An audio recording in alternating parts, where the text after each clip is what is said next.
مصر مش متعودين ان يبقى في حاجه زي كده مستمره يعني من شركات مقاولات.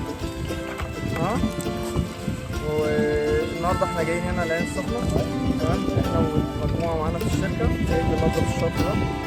طبعا دي حاجه كويسه جدا ومبادره كويسه من الشركه الصينيه. اتمنى ان كل الناس في مصر بنفس الشكل.